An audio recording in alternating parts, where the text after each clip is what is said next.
भाग्य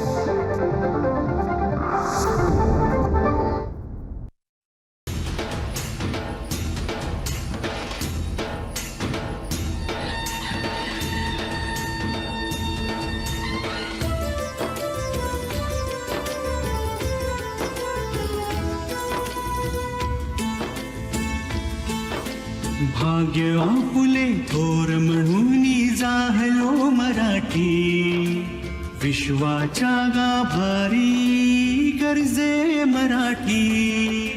भाग्य आपुले थोर म्हणून जाहलो मराठी, विश्वाच्या गाभारी गरजे मराठी.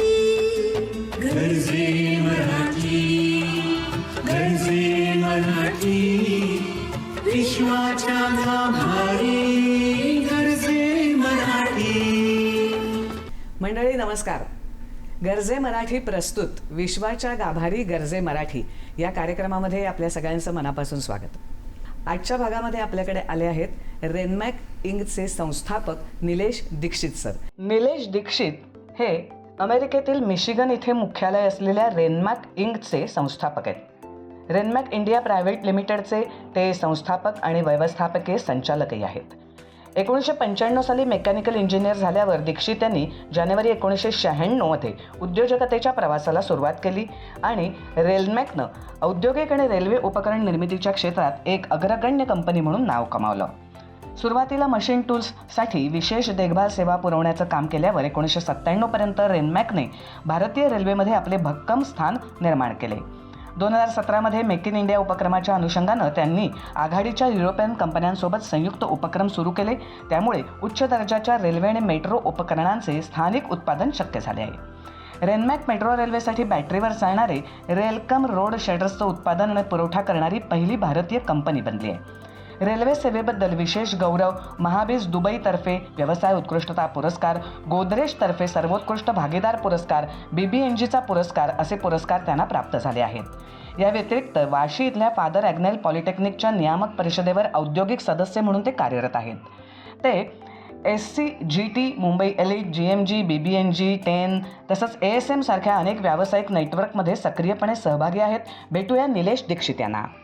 नमस्कार सर, आपल्या कार्यक्रमात स्वागत. नमस्कार. जास्त करून तुमची कामं ही रेल्वे आणि मेट्रोशी निगडीत आहेत. रेल्वे बरोबर तुमचं नेमकं काय काम आहे? सुरुवात जेव्हा केली होती मी 96 तेव्हा आम्ही लोक सर्व्हिस प्रोव्हायडर्स होतो. तर आम्ही machine repairs, maintenance, reconditioning, automation, retrofitting हे कामं आम्ही प्रायव्हेट इंडस्ट्रीजमध्ये करत होतो. अच्छा. आणि रेल्वेला जेव्हा हे समजलं तेव्हा काही मशीन्स रेल्वेनी ज्या इम्पोर्ट केल्या होत्या आणि त्यांना त्याच्यासाठी सर्व्हिस सपोर्ट मिळत नव्हता परदेशातून, मग त्यांनी आम्हाला कॉन्टॅक्ट केलं आणि आम्हाला ती संधी दिली त्या मशीन्स रिपेअर करायची. या मशीन्स ज्या आहेत ह्या जेव्हा ट्रेन वर्कशॉपमध्ये जाते मेंटेनन्सला, तर त्या ट्रेनला मेंटेनन्स किंवा टेस्टिंगसाठी काही स्पेशल मशिनरी लागतात हेवी, ह्या त्या मशीन्स आहेत. आणि असं मग आमचा हळूहळू ते सक्सेस झालं आणि तो प्रवासाला सुरुवात झाली. चांगली दिल्यावर हो, पुढे त्यांच्याशी तुमचा आणि मग ती आमची सर्व्हिसची जर्नी सुरुवात झाली. मग काही मेट्रो आल्यामुळे युरोपियन टायअप्स झाले. ते भारतामध्ये सर्व्हिस पार्टनर शोधत होते. मग आमचं नाव त्यांना रेकमेंड करण्यात आलं आणि असं आमचं त्यांच्याशी मग टायअप झालं. मग मेक इन इंडिया पॉलिसी जेव्हा अनाऊन्स झाली त्यावेळेला मग आम्ही त्यांना अप्रोच केलं की आम्ही ह्या मशीन्स तुमच्यासाठी भारतात मॅन्युफॅक्चर करू शकतो, कारण तसंही भारताला फॉरेन करन्सी वाचवायची होती आणि इंडिजिनाइज सगळं करायचं होतं. आणि असं मग आमचे 4 युरोपियन पार्टनर तयार झाले. तर आज आम्ही 4 युरोपियन कंपनीजसाठी ह्या मशीन्स आमच्या फॅक्टरीमध्ये मुंबईच्या जवळच आहे 60 किलोमीटरवर, तिथे आम्ही मॅन्युफॅक्चरही करतो आणि त्याचं सर्व्हिसेसही प्रोव्हाइड करतो. आणि तसंच मग आता बुलेट ट्रेन प्रोजेक्टमध्ये जॅपनीज टायअप झालं आहे, तर मग बुलेट ट्रेनमध्येही आमचं तसं सहभाग आहे आणि एक रशियन कंपनीबरोबर सहभाग आहे. असं हा एक रेल्वेची जी जर्नी आहे हे एक वेगळंच व्हर्टिकल आहे आमच्याकडे, रेल्वे, मेट्रो आणि हायस्पीड रेल. तर असा हा प्रवास आमचा रेल्वेचा भारतामध्ये चालू आहे. बरोबर. पण आपण असं म्हणतो ना, रेल्वे म्हटलं की आपल्याला वाटतं आपण ज्या कॉमन एक रेल्वे गाड्या बघतो तशाच त्या रेल्वे गाड्या असतील, पण त्याचा मेंटेनन्स नंतर त्या बनवण्यासाठी सुद्धा जी एक हेवी इक्विपमेंट्स खूप मोठी मोठी लागतात, तर ती सामान्य माणसाला माहिती नसतं. तर तुम्ही नेमकं एक्झॅक्टली मग रेल्वेला काय प्रोव्हाइड करता? तर आज आम्ही जे मॅन्युफॅक्चर करतो आहे ते बोगी टर्न टेबल्स आहेत, बोगीजला दुसऱ्या ट्रॅकवर ट्रान्सफर करण्यासाठी, अच्छा. किंवा train lifting systems, mobile lifting Jacks म्हणतात, पीट जॅक्स म्हणतात. अच्छा. मग शंटिंग करण्यासाठी आधी डिझेल लोकोमोटिव्ज वापरायची, आता बॅटरी ऑपरेटेड शंटिंग लोकोमोटिव्ह. म्हणजे आम्ही पहिलीच कंपनी होतो बॅटरी ऑपरेटेड शंटिंग लोकोमोटिव्हची टेक्नॉलॉजी आणून त्याला सक्सेसफुल भारतीय बनवण्यासाठी. आणि जे आम्ही पहिले 2 बनवले, गर्वानी सांगावं असं वाटतं की मुंबईमध्येच ते पहिले आम्हाला 2 द्यायची संधी मिळाली. वा. सो मुंबई मेट्रो लाईन 3 मध्ये आमचे पहिले 2 शंटर्स आहेत. अच्छा. मग त्यानंतर पुणे, मग कलकत्ता, बँगलोर, बऱ्याच ठिकाणी आम्ही ते शंटर्स दिले.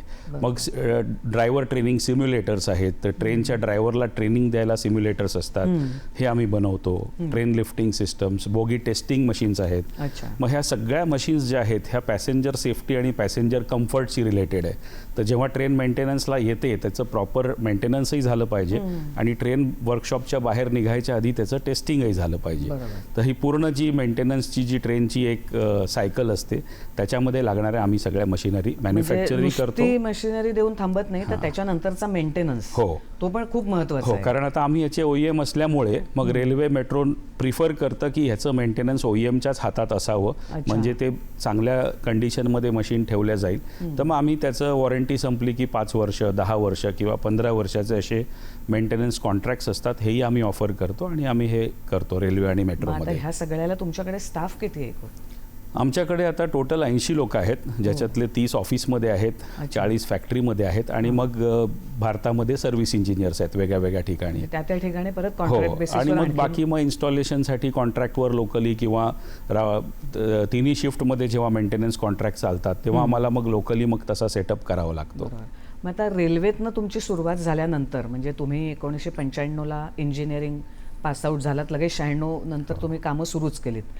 तर ही एवढ्या या 30 वर्षात फक्त रेल्वेवरच आता रेल्वे आणि मेट्रोवर थांबलेला नाही आहे, तर मग डिफेन्स, शिपिंग किंवा एनर्जी या क्षेत्रामध्ये सुद्धा आता तुम्ही स्वतःचे मॅन्युफॅक्चर केलेली इक्विपमेंट्स देताय. हो. तर ती काय आहेत नाही? हां, तर हे कसं आहे, आता रेल्वे मेट्रो म्हटलं की गव्हर्नमेंट प्रोजेक्ट झाले आणि हे सगळे प्रोजेक्टचे कामं असल्यामुळे बरोबर. आणि आम्ही फॅक्टरी सेटअप जे केले, जवळजवळ 4 फॅक्टरीज आहेत आता आमच्या.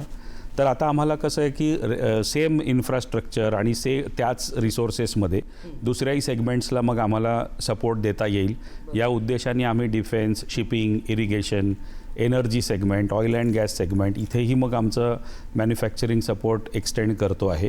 आणि मग त्या सेगमेंट्सला आम्ही ह्या इन्फ्रास्ट्रक्चरमधून काय देऊ शकतो, जसं हेवी फॅब्रिकेटेड त्यांचे मशीन्सचे बेस फ्रेम्स आहेत किंवा कम्प्लीट ट्रान्समिशन सिस्टम्स आहेत, सिम्युलेटर्स आहेत, हे आम्ही ऑफर करतो. बरं.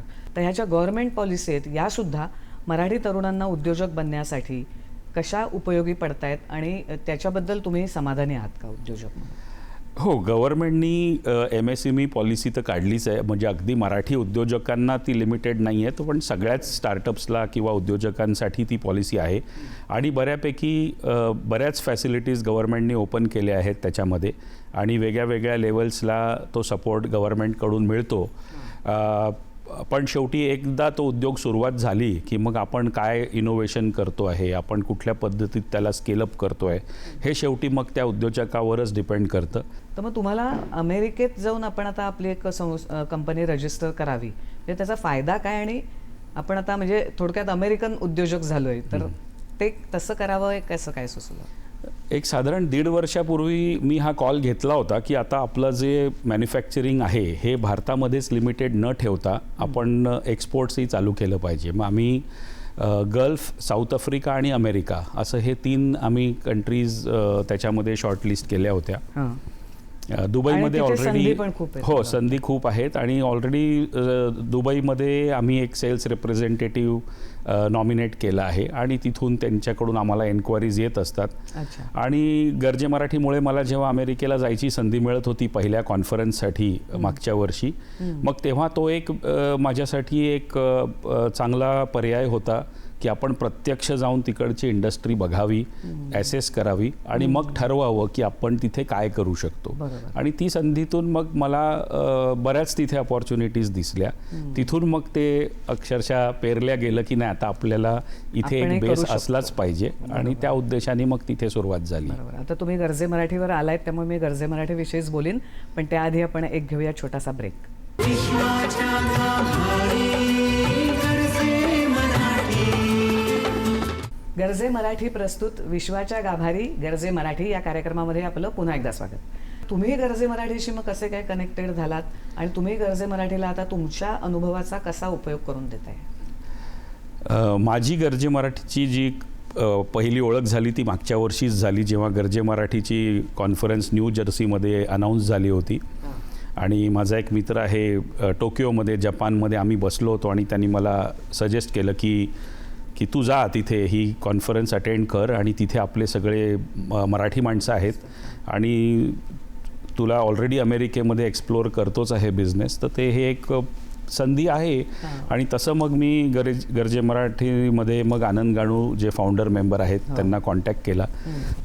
जेव्हा त्यांनी माझं प्रोफाईल बघितलं तर त्यांनी मला तिथे त्या कॉन्फरन्सला स्पीचसाठी एक संधी दिली. अच्छा. आणि ती एक खूप छान माझ्यासाठी एक असा अनुभव होता की माझ्याकडे काही US व्हिसा नव्हता आणि मी जेव्हा ते अप्लाय केला, US व्हिसा कॉन्फरन्स होती ऑगस्टमध्ये आणि मला मागच्या वर्षी 2024मध्ये आणि अपॉइंटमेंट मिळाली मला ह्या वर्षी सप्टेंबर 2025ची.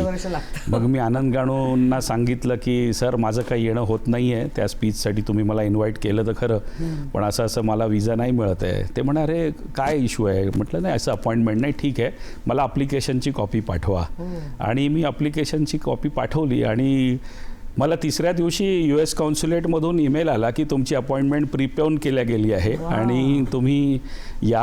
आणि मग मी गेलो, माझा व्हिसा झाला आणि मग मला समजलं की गरजे मराठीमध्ये जवळजवळ 20,000 मेंबर्स आहेत आता आणि सगळे आपले महाराष्ट्रीयन आहेत. तर असे कुठे कुठे हे मेंबर्स आपल्या मराठी लोकांना मदत करतात, हे ती पहिली एक संधी होती. आणि मग मला तिथे जायचं एक मौका मिळाला, तिथे मग स्पीच झाली आणि असं करून मग तिथे एक पहिलं पाऊल जे ठेवलं ते गरजे मराठीमुळे ठेवलं. आणि मग तिथे ज्या कॉन्फरन्समध्ये जे लोक आले होते त्यांनी बरंच प्रोत्साहन दिलं, कारण मी तिथे एकटा होतो जो इंजिनिअरिंग साईडनी होतो. बाकी आपण अमेरिका जे फेमस आहे ते IT, डेटा, फायनान्स या सगळ्या गोष्टीसाठी फेमस आहे. त्याच्यामुळे थोडासा मी डिसअपॉइंटही झालो होतो की अरे मी आलो तर खरी पण इथे तर काय माझ्यासाठी काहीच नाही आहे. मग मला आनंद गाणू म्हणाले की नाही असं आहे की मी तर प्लॅटफॉर्म दिला but you will have to do your own work. आणि मग मी जवळजवळ त्याच ट्रिपमध्ये अमेरिकेमध्ये 13 डेस्टिनेशन फिरलो आणि तेव्हा मला मग तिकडचं मार्केट ॲसेस करता आलं. तेव्हा समजलं इथे आहे अपॉर्च्युनिटी. आता मला तुम्हाला विचारायचं आहे की तुम्ही भारतामध्ये तर म्हणजे रेल्वे किंवा मेट्रो हे सरकारीच आस्थापना आहेत, तर म्हणजे तुमचे मेन जे महत्त्वाचे क्लायंट आहेत ते सरकारी आस्थापना आहेत, तर त्यातले असे काही सुखद पण आणि आव्हानात्मक पण असे काही अनुभव सांगता येतील का? रेल्वेची ॲक्च्युली माझ्या बिझनेसची सुरुवातच तशी झाली, कारण मी जेव्हा चालू केलं तेव्हा आम्ही प्रायव्हेट पब्लिक लिमिटेड इंडस्ट्रीजला मेंटेनन्स सपोर्ट देत होतो. आणि त्यावेळेला Tata press, yellow pages, Maharashtra industries directory हे मॅगझिन्स यायचे. सोशल मीडिया हो, तेव्हा नव्हतं सोशल मीडिया. आणि मग त्याच्यात आम्ही जस्ट एक वर्ष झाल्यावर मी ॲडव्हर्टाईज दिली होती. कुठून तरी रेल्वेवाल्यांनी ती ॲडव्हर्टाईज बघितली आणि मला अप्रोच झाले की आमच्या काही मशीन्स खराब आहेत, तुम्ही करून देऊ शकता का? तर आपल्या सेंट्रल रेल्वेमध्येच मला एक संधी मिळाली. मी त्यांना म्हटलं ठीक आहे मी प्रयत्न करेल. मग ते म्हणे नाही ठीक आहे, प्रयत्नाचं जर असेल तर मग तुम्ही आधी करा रिपेअर, मग आम्ही पैसे देऊ, नाही रिपेअर झाली तर पैसे नाही मिळणार. म्हटलं ठीक आहे, तर कन्सेप्ट तर क्लिअर आहे, कॉन्फिडन्स आहे, प्रयत्न तर करू. आणि असं करून ती मशीन झाली रिपेअर 7 दिवसामध्ये. तर ते त्यांच्यासाठी खूप शॉकिंग होतं, कारण ती मशीन 4 महिन्यापासून बंद होती आणि बाहेर परदेशाहून त्यांना तो सपोर्ट मिळत नव्हता. मग असंच एक भुसावळला मशीन रिपेअर झाली, त्याच्यातूनही ते बरंच त्याच्यामुळे आमची मग पब्लिसिटी झाली पूर्ण इंडियन रेल्वेजमध्ये. सगळ्यांना सांगण्यात आलं की अशा जर काही मशीन्स तुमच्याकडे असतील इम्पोर्टेड आणि तुम्हाला सपोर्ट पाहिजे असेल तर आता हा सपोर्ट भारतामध्ये अवेलेबल आहे. आणि अशा पद्धतीत मग आमची सुरुवात झाली इंडियन रेल्वेजमध्ये. मग हा एक ती जर्नी जी सुरुवात झाली आणि बिना काही एक्सपिरियन्सची म्हणा किंवा काही टेंडर न भरता म्हणा, पण ते एक सुरुवात होतं, ट्रायल ऑर्डर ज्याला आपण म्हणतो. मग तिथून ती सुरुवात झाली. कळलं की तुम्ही चांगलं काम करताय, हो, दर्जेदार काम करताय की काम मिळतच राहतं. आणि त्यांचे सोल्युशनच आम्ही प्रोव्हाइड करत होतो, कारण तो त्यांचा एक पेन एरिया होता की मशीन रिपेअर करणारं कोणी नाही. आणि त्या मशीन्स आम्ही रिपेअर करण्याचं आमच्या डोक्यावर घेतलं पूर्ण जबाबदारी. मग ते त्यांच्यासाठी एक खूप विश्वासार्हता निर्माण झाली. पण मला तेच एक तुम्हाला विचारायचं होतं की जेव्हा एखादा बिझनेस, आता तुम्ही स्वतः मेकॅनिकल इंजिनियर असल्यामुळे तुम्हाला पण त्या क्षेत्रातलं सगळं माहिती आहे, तुम्ही स्वतः सुद्धा एखाद दिवशी कामगार नाही आला तर बसून मशीन हे करू शकता. पण जेव्हा एखादा माणूस काहीतरी वेगळंच शिकतो आणि वेगळ्याच प्रकारचा त्याला बिझनेस किंवा उद्योग करायचा असतो, तर इज इट व्हेरी नेसेसरी की त्याला त्या क्षेत्रातलं थरली नॉलेज असायला पाहिजे? मी म्हणेल हो, असायला पाहिजे. कारण कसं आहे की ठीक आहे, मी एक मेकॅनिकल इंजिनियर आहे, टेक्निकल माणूस आहे आणि माझी सुरुवात जी झाली ती स्वतःच्या हाताने काम करून झाली. बरोबर. कारण मी सुरुवातीला मलाही खूप झटके घ्यावे लागले की आपण कामाला माणसं तर ठेवले आहेत, पण जेव्हा काम येईल तेव्हा माणसं सुट्टीवर Exactly. किंवा सोडून जाणं, तर आणि आपण दुसऱ्याचं कस्टमरचं काम घेतलेलं आहे, घेऊन मग ठेवलेलं आहे. आपल्यामुळे ते सफर नाही झाले पाहिजे. मॅन्युफॅक्चरिंगमध्ये खूप आहे की हो. कामगारांना सांभाळणं. हो, तर मग ते मशीन रिपेअर करत असताना मग ती एक सवय झाली स्वतःच्या हाताने कामं करायची. पण त्याच्यानी जो अनुभव येत गेला, कॉन्फिडन्स वाढत गेला, तर त्याच्यामध्ये ह्या पूर्ण 30 वर्षाच्या जर्नीमध्ये त्या कॉन्फिडन्सचा जो उपयोग झाला, जे युरोपियन कंपनीजशी टायअप होणं, त्यांच्या मशीन्स सुद्धा इथे रिपेअर करणं, सक्सेस करणं, विकणं, सक्सेस करणं, मग तोच अनुभव मॅन्युफॅक्चरिंगमध्ये लागू झाला. मग मॅन्युफॅक्चरिंगमध्ये रिस्क तर होतीच, कारण युरोपियन टेक्नॉलॉजी इंडियामध्ये इंडिजिनाइज करणं हे काही सोपं नाही. प्रकल्प नव्हतं. पण त्यालाही 1 वर्षामध्ये सक्सेस करणं, त्याच्यासाठी इन्फ्रास्ट्रक्चर बसवणं, हा पूर्ण 30 वर्षाचा एक अनुभव आहे. आणि कुठलाही उद्योजक जर तो त्याच्या बिझनेसमध्ये जर माहीर असेल तर तो कुठलेही प्रॉब्लेम सॉल्व्ह करू शकतो. कितीही अप्स अँड डाऊन्स आले बरोबर. आणि कुठल्याही परिस्थितीत ती कंपनी असेल तरी त्याला ती मग त्या स्टेजमधून बाहेर काढता येते. हा एक कॉन्फिडन्स येतो. बरोबर. आणि जर आपल्याला ते नॉलेज नसेल तर मग दुसऱ्या कोणावर तरी डिपेंड अवलंबून राहावं राहायला लागतं. लागतं. बरोबर. आणि मग ते थोडं बिझनेससाठी एक मोठी रिस्क असते. तुम्हाला ही सगळे कामं करताय म्हणून बरेच पुरस्कार सुद्धा मिळालेले आहेत. म्हणजे गोदरेजचा मिळाला आहे किंवा रेल्वेने दिलेला आहे. मला वाटतं दुबईला जी महाबीज झाली आपली महाराष्ट्र सरकारची कॉन्फरन्स, तिथेही तुम्हाला उत्कृष्ट व्यावसायिक म्हणून पुरस्कार मिळाला आहे. गरजे मराठीसारख्या ज्या मराठी छोट्या उद्योजकांसाठी बऱ्याच संस्था आहेत, म्हणजे BBNG आहे, गरजे सॅटर्डे क्लब आहे, अशा सुद्धा संघटनांचे तुम्हाला पुरस्कार मिळालेले आहेत. तर त्यांच्यासाठी नेमकं तुम्ही म्हणजे काय काम करता? ॲक्च्युली सुरुवातीचे 28 वर्ष माझ्या बिझनेस करिअरचे मी कधी सोशल नेटवर्किंग केलंच नाही. बिझनेसमध्ये तुम्हाला खूप आपोआप कामं मिळत गेली. गुंतलो होतो म्हणून. पण 1-2 वर्षापूर्वी जी सुरुवात झाली त्याच्यानंतर मग जसं सॅटर्डे क्लब, गरजे मराठी, BBNG या ज्या सगळ्या संस्था आहेत याच्यात मी मेंबर झालो. आणि मला हे समजलं की ह्या सगळ्या अगदी महाराष्ट्रीयन उद्योजकांना सपोर्ट करण्यासाठी, नेटवर्किंग करण्यासाठी हा प्लॅटफॉर्म बनलेला आहे. माझी फील्ड अगदी खूप स्पेशल असल्यामुळे मला पहिल्या 2-3 मीटिंगमध्ये एवढं तर समजलं की ठीक आहे, माझ्यासाठी हा एक अनुभव आहे. मी इथून डायरेक्ट काम एक्सपेक्ट नाही करू शकत, पण जे उद्योजक आहे यांना जर आपल्यासारख्या लोकांनी गायडन्स दिला, आपण 30 वर्षामध्ये जे काही उन्हाळे पावसाळे पाहिले आहेत किंवा अप्स अँड डाऊन्स पाहिले आहेत, ह्यांना आपल्यासारख्या लोकांचं हँड होल्डिंग, त्यांचं मेंटरशिप आणि याची गायडन्सची गरज आहे. आणि ते जर आपण देऊ शकलो त्यांना, तर तेही एक पुढच्या 10-15 वर्षामध्ये एक चांगल्या लेवलला येऊ शकतात. मग मी अगदी 2-3 महिन्यातच ठरवलं की ठीक आहे, आता आपण ह्या मीटिंग्सला जायचं, ह्या इथे सोशल संस्थेमध्ये, पण ह्या उद्देशाने जायचं की आपण कोणाला काय मदत करू शकतोय. मग त्या हिशोबाने मग ती एक वेगळं माझ्यासाठी जर्नी सुरू झाली की young generation, young entrepreneurs, startups किंवा कॉलेजेसमध्ये जाऊन एंटरप्रेन्युअरशिप डेव्हलपमेंट प्रोग्रॅम्स आणि कसं त्यांना यंग जनरेशनला आपण उद्योगासाठी प्रोत्साहन द्यायचं. तर हे मग मी सुरुवात केली त्याच्यातून. म्हणजे हेच महत्त्वाचं असतं की समाजामध्ये आपण फक्त समाजाकडून घेणं नाही तर काहीतरी समाजाचं देणं पण लागतो. हे एका ठराविक स्टेजला 30 वर्षाच्या अनुभवानंतर लक्षात आल्यावर ते तुम्ही सुरू केलेलं आहे.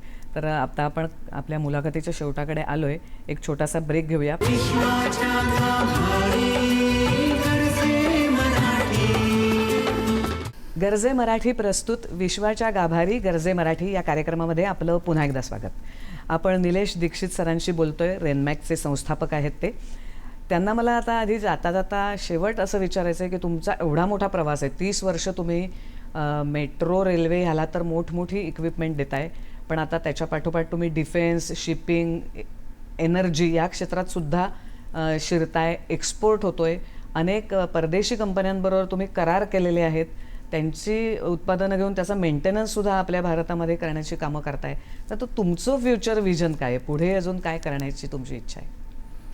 फ्युचर विजन म्हणजे आता मॅन्युफॅक्चरर तर आम्ही आता जस्ट 5 वर्षापूर्वीच बनलो आहे. बरोबर. तर अजूनही मॅन्युफॅक्चरिंगमध्ये बरंच काही करायचं आहे आणि आपण मेक इन इंडिया पॉलिसीमध्ये जे काय इंडिजिनायझेशन केलं याची गरज बऱ्याच देशांमध्ये आहे. कारण मी हे बघतोय की इंजिनिअरिंगमधला इंटरेस्ट हा हळूहळू मरत चालला होता आणि जर माझ्यासारखे उद्योजक जे कोणी आहेत इंजिनिअरिंग फील्डमध्ये जर त्यांनी ते सांभाळलं नाही तर पुढची जनरेशन कधी परत इंजिनिअरिंगकडे वळून बघणारही नाही. कारण मॅन्युफॅक्चरिंग करणं खूप कठीण आहे. सर्व्हिस इंडस्ट्रीमध्ये लोकांना कसं AC रूममध्ये बसायचं, काम करायचं आणि मॅन्युफॅक्चरिंग ॲक्च्युअल बनवायचं ह्यात खूप फरक. हो.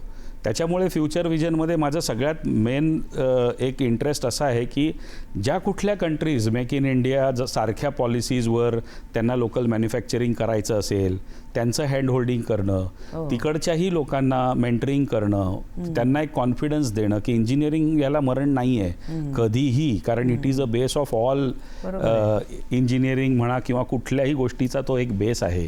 तर ते एक माझं फ्युचर विजन आहे आणि मी माझा बिझनेसही त्याच डायरेक्शननी ड्राईव्ह करतोय. सो दॅट बिझनेसच्या मार्गे ते कनेक्शन्स होणं, त्या कनेक्शन्सच्या मार्गे तिकडच्या लोकांशी संपर्क करणं आणि तिकडच्या लोकांना सुद्धा सिमिलर लाईन्सवर आणणं, जेणेकरून हे जो इंजिनिअरिंग मॅन्युफॅक्चरिंग हा जो बेस आहे हा एक चालत राहील पुढे जाऊन. बरोबर आहे. तर तुम्ही या मराठी तरुणांना काय सल्ला द्याल की नुसत्या नोकरीच्या मागे न लागता किंवा परदेशात जाण्याची क्रेज असते मग शिकायला म्हणून जायचं तिथेच नोकरी करायची, असं न करता स्वतःचा उद्योग सुरू करा आणि स्वतः रोजगार देणारे बना रोजगार घेणाऱ्यांपेक्षा, तर तुम्ही त्यांना काय सल्ला द्याल? त्यांच्याकडे काय गुण असायला हवे?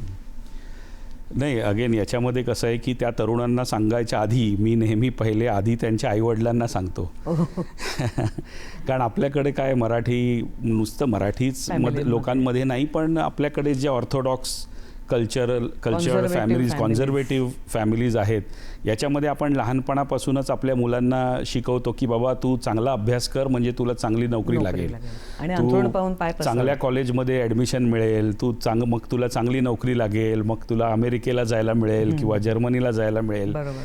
तर मला त्यांना हे नेहमी मी थोडंसं सांगत असतो की तुम्ही त्या मुलावर सोडा त्याला काय करायचं आहे. पहिलं तर जर त्याचं पॅशन कुठे दुसरीकडे ड्राईव्ह होत असेल तर पहिलं तर त्याला त्याचं पॅशन ओळखू द्या, तुम्ही पण ओळखायला मदत करा आणि त्याला त्याच्यात सपोर्ट करा.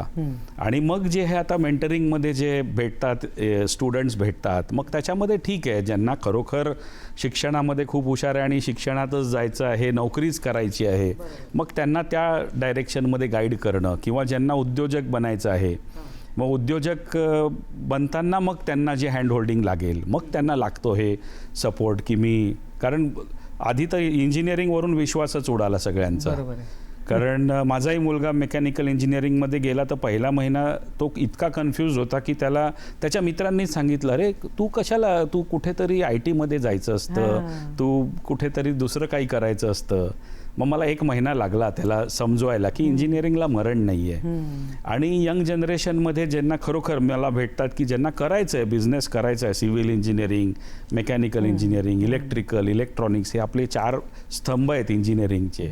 मग त्यांना त्याच्यात आपण काय अजून त्यांच्या पॅशनला ड्राईव्ह करण्यासाठी आपण काय फ्युएलिंग करू शकतो, आपला गायडन्स कुठे काम करेल, कुठे हँड होल्डिंग करेल, त्यांच्या मनात काय आहे इनोव्हेशनशी रिलेटेड किंवा ऑटोमेशनशी रिलेटेड. मग हे थोडंसं मी त्यांना एक काउन्सिलिंग म्हणा, त्यांना गायडन्स म्हणा, आईवडिलांना पण तयार करणं, आईवडिलांना तयार करणं हे सगळ्यात इम्पॉर्टंट फॅक्टर आहे. कारण शेवटी सोशल प्रेशर काय असतं, कारण आईवडिलांची कधीच इच्छा नसते की आपल्या मुलांनी बिझनेस करावा. कारण ते समाजात बघतात की कोणी नोकरी करता आहे, सेफ आहे, काही रिस्क नाही आहे, आपला दर महिन्याला वेळच्या वेळी पगार येतो आहे. मग ते उद्योजक त्याच्यामुळे मग निर्माण होत नाही, अगदी कोणामध्ये ते पॅशन असेल तरी सुद्धा. तर ते ओळखणं गरजेचं असतं. आणि मग अशा मुलांना म्हणा किंवा नुसतंच लहान मुलं किंवा आपले नवीन ग्रॅज्युएट्स म्हणा किंवा तुम्ही इवन नवीन जे VRS घेऊन किंवा नोकरी सोडूनही बिझनेस करणारे असतात, मग त्यांना सुद्धा कधी गायडन्स लागतो. कारण बिझनेस सुरू करतात पण मग ते पहिल्या 6 महिन्यात समजतं की नाही मॅनेज होत आहे, कॅश फ्लो मॅनेज नाही करता येत आहे किंवा नाही बिझनेस आणता येत आहे, कॉम्पिटिशन आहे, मग आपण आपला प्रोडक्ट पुढे कसा आणावा, मग त्यांना थोडंसं गाईड करणं असं मी करत असतो.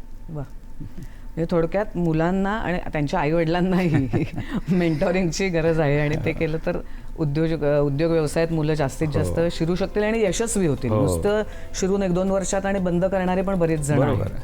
तर तुम्ही हा पण छान सल्ला दिलात आणि रेनमॅकचं नेमकं काम काय चालतं याविषयीची माहिती दिलीत आणि आपल्या देशामध्ये सुद्धा मॅन्युफॅक्चरिंग इंडस्ट्रीचं कसं सध्याचं स्थिती आहे याबद्दलची खूप चांगली माहिती दिलीत. गरजे मराठीशी कनेक्ट असल्यामुळे त्याचा तुम्हालाही फायदा झाला आणि इतर मुलांनाही तो देण्याचं काम तुम्ही करताय, त्याविषयी तुम्ही माहिती दिलीत आणि इथे आलात त्याबद्दल मनापासून धन्यवाद. तर मंडळी, पुढच्या आठवड्यात आणखी एका नव्या उद्योजकाशी गप्पा गोष्टी करूया. गरजे मराठी प्रस्तुत विश्वाच्या गाभारी गरजे मराठी या आपल्या कार्यक्रमामध्ये फक्त आपल्या सह्याद्री वाहिनीवर. तोपर्यंत नमस्कार.